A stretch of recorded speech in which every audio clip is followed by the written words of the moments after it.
भाजप आमदार डॉक्टर अनिल बोंडे यांच्या अटकेची मागणी करत अमरावती जिल्ह्यातले तब्बल 15,000 महसूल कर्मचारी संपावर गेलेत। लेखणी बंद आंदोलन पुकारण्यापूर्वी या कर्मचाऱ्यांनी विभागीय आयुक्त कार्यालयावर ठिय्या आंदोलन केलंय। आमदार बोंडे शहरात असूनही पोलीस त्यांना अटक का करत नाहीत असा सवाल आंदोलकांनी उपस्थित केला। गडचिरोली जिल्ह्यातील 12ही तालुक्यांमध्ये कृषी अधिकाऱ्यांनी बेमुदत लेखणी बंद आंदोलन केलेलं आहे। जिल्हा परिषदेतील कृषी विस्तार अधिकारी यांची इतर विस्तार अधिकारी संवर्गाप्रमाणे सेवा ज्येष्ठता विभागीय स्तरावर करण्यात यावी। कृषी अधिकारी वर्ग 3 यांना वर्ग 2 चा दर्जा देऊन राज्य संवर्गात समाविष्ट करण्यात यावं, या मागण्यांकरता हे आंदोलन करण्यात आले।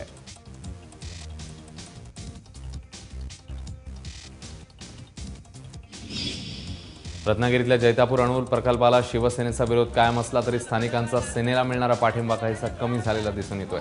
या आंदोलनामध्ये खासदार विनायक राऊत यांच्यासह शिवसेना नेते आणि पदाधिकारी उपस्थित आहेत। मात्र ज्या प्रकल्पांच्या जमिनी ज्यांच्या जाणार आहेत आणि जे गेले अनेक वर्ष आंदोलनात सहभागी होत आहेत, तसे शेतकरी आणि मच्छीमार या आंदोलनापासून लांब राहिलेले पाहायला मिळालं। गोंदियातले भाजपचे स्वीकृत नगरसेवक शिव शर्मा यांचं सदस्यत्व रद्द करण्यात आले। आमदार गोपालदास अग्रवाल आणि नगर परिषदेचे तत्कालीन मुख्याधिकारी सुमंत मोरे यांना मारहाण केल्याप्रकरणी ही कारवाई झाली आहे। एप्रिलमध्ये गोंदियातील हॉटेल ग्रँड सीतामध्ये झालेल्या पत्रकार परिषदेत शिव शर्मा यांनी गोपालदास अग्रवाल यांना मारहाण केली होती। सांगली शहरातील अवैध सावकारी काही केल्या थांबताना दिसत नाहीये। शहरातील सतीश चौधरी या बांधकाम व्यावसायिकाला त्याच्याच घरात कोंडून सावकाराने त्याच्याकडून जबरदस्तीने 6 कोरे धनादेश लिहून घेतल्याची घटना समोर येते। चौधरींची 2 दुकानं गाळे नावावर करावेत अशी धमकी सावकाराकडून देण्यात आली। या प्रकरणी पोलिसांनी विनापरवाना सावकारी करणाऱ्या 2 महिलांसह 4 गुन्हा दाखल केला। इंदापुरातील तृतीयपंथीयाच्या हत्येप्रकरणी 4 आरोपींना अटक करण्यात आली आहे। 18 सप्टेंबरला एका शेतात या तृतीयपंथीयाचा मृतदेह आढळून आला होता। पैशाच्या व्यवहारावरून त्याची गळा चिरून हत्या करण्यात आल्याचं तपासात निष्पन्न झालंय। कोणताही पुरावा नसताना इंदापूर पोलिसांनी या गुन्ह्याचा छडा लावला। चांदवडच्या रेणुका माता मंदिरात घटी बसलेल्या एका महिलेचा तळ्यात बुडून मृत्यू झालेला आहे। विमलाबाई गुंजाळ ही 65 वर्षीय महिला रेणुका मातेच्या मंदिरात घटी म्हणून बसल्या होत्या। पाय धुण्यासाठी तलावाजवळ गेल्या असता त्या तलावात घसरून पडल्या आणि बुडू लागल्या। तलावाजवळील होमगार्ड्सनी त्यांना वाचवण्याचा प्रयत्न केला, मात्र त्यापूर्वीच त्यांचा मृत्यू झाला। मराठवाड्यानंतर आता उत्तर महाराष्ट्रामध्ये पावसाचा कहर दिसून येतोय। नंदुरबार जिल्ह्यातील नवापूर तालुक्याला पावसाचा सर्वात जास्त फटका बसलाय। शहरातील नाल्याने उग्र रूप धारण केले, त्यामुळे जिल्ह्यातील नागड मध्यम प्रकल्प तुडुंब भरलाय। तर केळी केवपाडी गावाला जोडणारा एकमेव पूल पाण्याखाली गेलाय, त्यामुळे 8 गावांचा संपर्क तुटलाय। जिल्ह्यातील रंगावली नदीनेही धोक्याची पातळी ओलांडल्यानं प्रशासन सतर्क आहे। धुळे जिल्ह्यातही पावसाने कहर केलाय। मुसळधार पावसाचा साक्री तालुक्याला सर्वात जास्त फटका बसलाय। साक्री तालुक्यातील 500 हेक्टर क्षेत्रावर पिकांचं नुकसान झालंय। कापूस, बाजरी, भुईमूग, मका आणि कांदा यासह फळबागांचंही मोठं नुकसान झालंय। 163 जनावरही दगावली आहेत, तर 72 घरांची पडझड झाली आहे। पांझरा आणि तापी नदीकाठच्या लोकांना सतर्कतेचा इशारा देण्यात आलाय।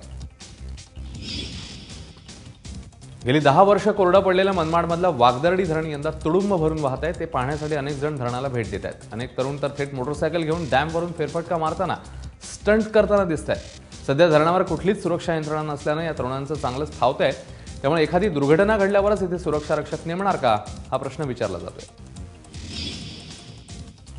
जळगाव जिल्ह्यामध्ये परतीच्या पावसाने दमदार हजेरी लावली आहे, त्यामुळे सर्व मुख्य जलाशय तुडुंब भरले आहेत। शहराला पाणी पुरवठा करणाऱ्या वाघूर धरणासह जामनेर तालुक्यातील तोंडापूर धरण पूर्ण क्षमतेने भरून ओव्हरफ्लो झालंय। तर गिरणा धरण भरण्याच्या मार्गावर आहे। या पाण्याचं योग्य नियोजन केलं तर पुढच्या 3 वर्षांची पाण्याची चिंता मिटणार आहे। दुष्काळाचे चटके सोसणाऱ्या धुळे तालुक्यातल्या अक्कलपाडा धरणाच्या डाव्या कालव्यातील पाण्याला गळती लागली आहे। सुरत नागपूर महामार्गाजवळ या कालव्याला गळती लागली आणि त्यातून लाखो लिटर पाणी वाया जाते। महामार्गाजवळ तलाव सदृश परिस्थिती आहे। पाटबंधारे विभागाचं याकडे दुर्लक्ष होतं आणि कालव्याची तातडीने दुरुस्ती करावी अशी मागणी गावकऱ्यांनी केली।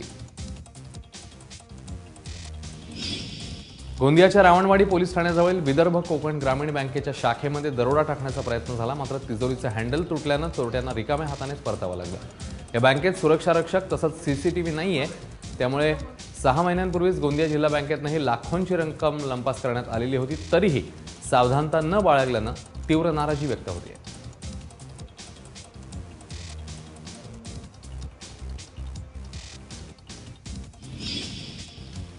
गडचिरोलीमध्ये 2 4-चाकी वाहनांसह 8,80,000 रुपयांची दारू जप्त करण्यात आली आहे आणि कारवाई दरम्यान 3 आरोपींना अटक झाली आहे। गडचिरोलीच्या एसडीपीओ पथकाने ही धडक कारवाई केली। रविवारी रात्री ही कारवाई करण्यात आली आहे। स्विफ्ट डिझायर गाडीतनं 1,80,000 रुपये किमतीच्या विदेशी दारूच्या बाटल्या जप्त करण्यात आल्या.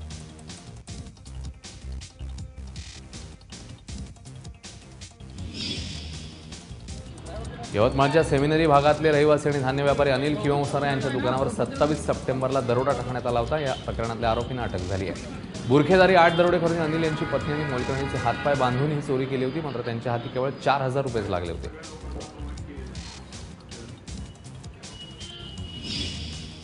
कोपरगाव तालुक्यातील पुणतांबा चौफुली ते झगडे फाटा रोडवर दरोडा टाकण्याच्या तयारीत असलेल्या तिघांना पोलिसांनी रंगेहात पकडलं.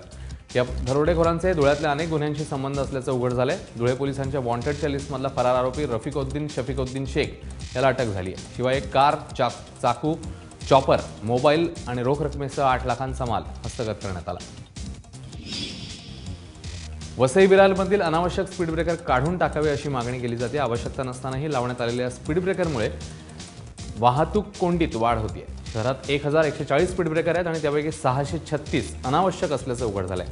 या स्पीड ब्रेकर्सवर लवकरात लवकर कारवाई करण्यात येईल असं पोलिसांनी सांगितलंय. गोंदिया जिल्ह्यातले स्वातंत्र्य संग्राम सैनिक आणि माजी राज्यमंत्री केवलचंद जैन यांचं सोमवारी वृद्धापकाळाने निधन झाले. जैन यांच्या इच्छेनुसार त्यांचं देहदान करण्यात आलं. मात्र त्यापूर्वी शासकीय इतमामात त्यांना मानवंदना देण्यात आली. गोंदिया वैद्यकीय महाविद्यालयात त्यांचं देहदान करण्यात आलं. कल्याण पश्चिमेतल्या गोदरेज हिल परिसरात वीज वितरण कंपनीचं विभागीय कार्यालय सुरू करण्यात आलं. कोकण विभागातल्या भांडूप, कल्याण, नाशिक आणि कोकण या 4 परिमंडळाच्या वीज ग्राहकांच्या तक्रारी मांडण्याकरता हे कार्यालय उपयुक्त ठरणार आहे. वैद्यकीय शिक्षण व बंदरे राज्यमंत्री रवींद्र चव्हाण यांच्या हस्ते या कार्यालयाचं उद्घाटन करण्यात आलं. गोंदियातल्या धादरी उमरी गावात शौचालयाचं बांधकाम होण्याआधीच सरपंचांनी शासनाची दिशाभूल करत निधी लाटल्याचा आरोप गावकऱ्यांकडून करण्यात येतोय. तिरोडा तालुक्यातील 123 गावकऱ्यांना 2013 मध्ये शौचालय मंजूर झाली. यापैकी अनेकांच्या घरातले शौचालयाचं बांधकाम आजही अपूर्ण आहे आणि अनेकांच्या घरात शौचालय असूनही त्यांच्या नावावर पैसे लाटण्यात आले. त्यामुळे या कामाची सखोल चौकशी करण्याची मागणी होती.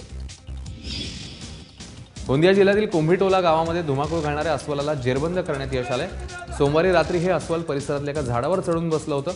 लोकांनी त्याला हुसकावताच ते एका घरात जाऊन बसलं. वनविभागाला याची माहिती देण्यात आली आणि जाळं टाकून अस्वलाला जेरबंद करण्यात आलं. गेल्या काही दिवसात झालेल्या अस्वलाच्या हल्ल्यांनी लोकांमध्ये दहशत निर्माण झालेली होती.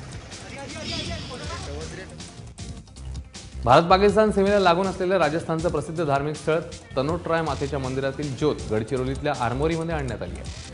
जुन्या आरमोरी बस स्थानकावरील दुर्गामाता मंडपात या ज्योतीची स्थापना करण्यात आली आहे. 1960 मध्ये पाकिस्तानने तनोटराय मंदिरावर बॉम्बस्फोट केले होते. मात्र त्यातील एकही बॉम्ब फुटला नव्हता. त्या युद्धाचा देखावा इथे सादर करण्यात आला.